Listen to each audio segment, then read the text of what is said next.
Mysterious illnesses, near-death crashes, and an irreparable marriage. Danica Patrick may be a racing legend, but off the track, her life is far from perfect. Danica Patrick's love of racing started when she received a go-kart from her parents at the age of 10. The career that followed had a number of impressive highs, including in 2008 when Patrick won the Indy Japan 300, becoming the first ever woman to finish first in an IndyCar race. However, there were also plenty of lows, including her 2005 IndyCar debut in Homestead, Florida at the Toyota Indy 300. While appearing on the Adversity Advantage podcast in 2024, Patrick said she was nearly 3/4 of the way through when a car struck her right rear, causing her to crash into the wall. Her car caught fire, and next thing Patrick remembers, she woke up in the on-track medical center. She said on the podcast, looking up to a bright light, and then I see a priest come over my head. Her mom was on hand as well and tried to reassure her daughter by downplaying the accident, but she ultimately had to be taken to the hospital. That was probably the scariest accident. In October 2011, Patrick raced around the track in what was to be her final appearance as a full-time IndyCar driver. It was the Las Vegas Indy 300, and her goal was to win the race. She was the fastest in practice, and it seemed promising. However, the event turned tragic as a 15-car pileup killed a fellow driver, 33-year-old Dan Weldon. Despite it being a sport riddled with safety concerns, the drivers were shocked and devastated. In a since-deleted X post, Patrick told her followers, "There are no words for today. Myself and so many others are devastated. I pray for Susie Weldon and the kids that God will give them strength." Following the 2011 IndyCar season, Patrick decided to shift her focus to stock car racing and joined NASCAR. Once again, she set new records. But in 2016, she was physically and mentally shaken following a terrifying crash at the Talladega Superspeedway.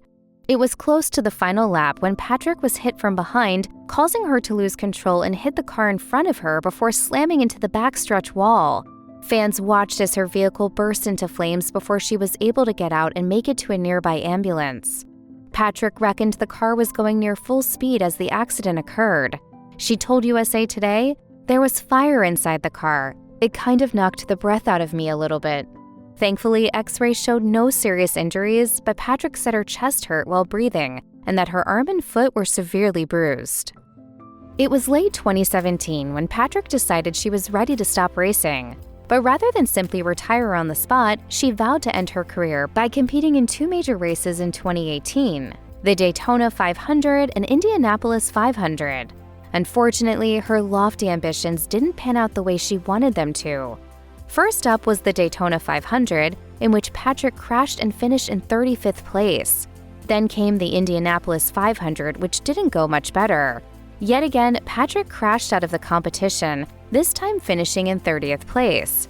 Speaking with reporters after the Indy 500, she assured them she was grateful for the opportunity to compete in both races, but admitted she felt disappointed about wrapping up her career on such a low note. Patrick told ESPN, "It was definitely not a great ending." While Patrick built an entire career out of racing, she made a surprise revelation in 2018 that she doesn't love the sport the way people assume she does.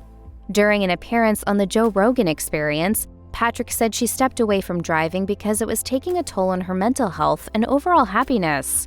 I like racing, but there's a lot of things I don't really like about it too. If you were to ask me what I do outside of racing in my personal life, I don't go to the racetrack. Patrick went on to say that while racing did take its toll on her physical health, that wasn't the reason she was ready to give it up. Rather, she could no longer deal with a mounting sense of negativity and the reality that getting out on the track no longer brought her joy. Just racing in general, most of the time it's miserable. In 2014, Patrick decided she wanted to boost her confidence and alter her look with breast implants. Initially, the surgery was a success, but she soon began experiencing complications. Just a year after going under the knife, the implants hardened, and Patrick became so self-conscious that she would avoid hugging people tightly for fear they would feel them. With time, the list of unexplained medical concerns grew to include fatigue and heavy metal toxicity, but she didn't seek help until 2021. While visiting a doctor that year, Patrick discovered that her thyroid hormone levels were low. However, it wasn't until 2022 that she learned of breast implant illness. Her symptoms finally made sense, and she had her implants removed that same year. Danica Patrick has always done an incredible job of keeping her private life under wraps. But in November 2012, she took to Facebook to publicly announce her divorce from Paul Hospenthal. Patrick initially met Hospenthal in 2002 when he was the physical therapist assigned to help her recuperate from a hip injury. They married in 2005, but in January 2013, she officially filed for divorce.